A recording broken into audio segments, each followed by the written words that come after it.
Hey everybody, Randy coming back at you with FPV Trends, and today I wanted to let you know that I finally got my FPV controller. I've already got it set up for manual mode. As you can see here, I've got it to where the stick will stay up or down, where you can move it any direction you need to move it. And boy, it took a while. They've been out of stock, and then they came back in stock for about 1.5 seconds, and then they went back out of stock, but I did manage to get one. And boy, I got to say, I love this remote. Don't get me wrong, I love the motion controller as well, but this remote here is fantastic. But anyway, the video I want to show you now is us using the motion, or not the motion, but us using this controller, and we're actually doing some basic freestyling. Nothing major, nothing big, but what we wanted to do is test and see if the Avata could actually do some freestyle tricks. So we'll just let you kind of look for yourself and see what you think and go from there. But it's not exactly what you think. We'll talk about it as I'm watching the video here with you. All right, let's get started with the video. As you can see here, we've taken off. Now, we're having a little trouble with the remote there. The rates that come set from DJI are so quick. And so it took just a minute to get used to them. As you can see, we're kind of moving around here. There's one little flip real quick there. But still trying to get used to the controller because, again, the rates are really quick. As you can see here. But now we've got the hang of it. We're flying around, and we are in full manual mode here. Now, one thing I'll note here is that I'm using the goggles video because in the actual video from the Avata, I forgot to take the horizon lock off of it, and so you can't see any of the flips in the horizon lock. So we're just looking at it through the goggles here, but that's okay. You can still see it just as well here. So that's the nice thing about the DJI goggles, is it records in just about the same quality as the Avata does. Well, it's 1080p, but still you can get the picture here. So just trying to get the feel of the remote, get the feel of the rates. There's another little flip there. There's another flip back, and just did a little roll there just to test it out. Now, one thing I'll note is that the Avata doesn't have a lot of power. When you go to punch out, punch up the throttle, as you'll see right here, we were trying to do a little flip here over the trees, and it just doesn't have a lot of power. So we were punching at full force, and it was having a little hard time getting up there like that. So you know, the Avata, it wasn't really made for freestyle like this, but it does do it.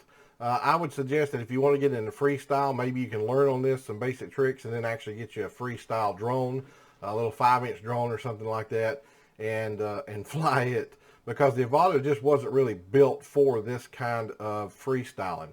But as you can see, we did good with it. Finally got used to the remote and the rates, but boy, those rates are quick. If you're going to use manual mode, you need to adjust your rates to something a lot better.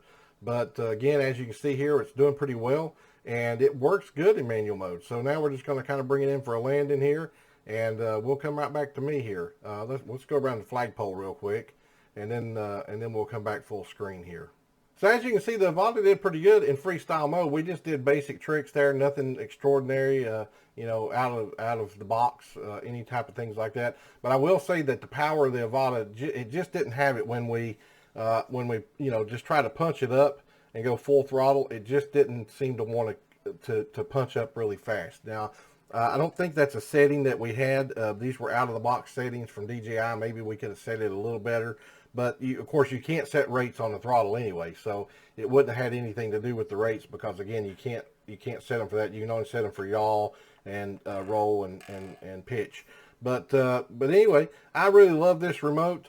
I've got it set up to where it's manual over here. When you go into manual mode, these two positions right here stop the motors. That arms the motors all the way down.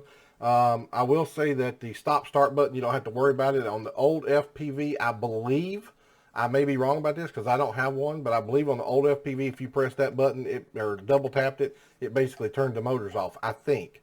But I could be wrong about that. I remember seeing a video from somebody saying they only flew 5 minutes. This was the old DJI FPV. They only flew for 5 minutes. They accidentally pressed that button right there, thinking they were pressing the pause button, and the motor stopped and it just came down. As far as the C1 button goes, I've got it set. If you press it once, it turns on the beeper, and if you press it twice, it goes into turtle mode, and that's about it. I do set when we're doing manual, I do set the gimbal to 25 degrees. That seems to be better for me anyway. Some people like 15 degrees, some people like 20 degrees, whatever, but I set it for 25 before taking off. And other than that, it works really, really well. So I'm really happy with this remote. Glad I've got it, and look forward to doing some more flying, and probably not any freestyling, because again, the Avata is just a Cinewhoop. It wasn't really made for freestyling like that, but it does do some basic tricks, and you can do, you know, a few little fun things with it. But other than that, I like it. I like the motion controller as well. So anyway, that being said, I hope you get you a controller like this, the Remote 2, FPV Remote 2. Hope you can get you one soon as well. So till next time, stay safe, fly safe, and I'll see each and every one of you on the flip side.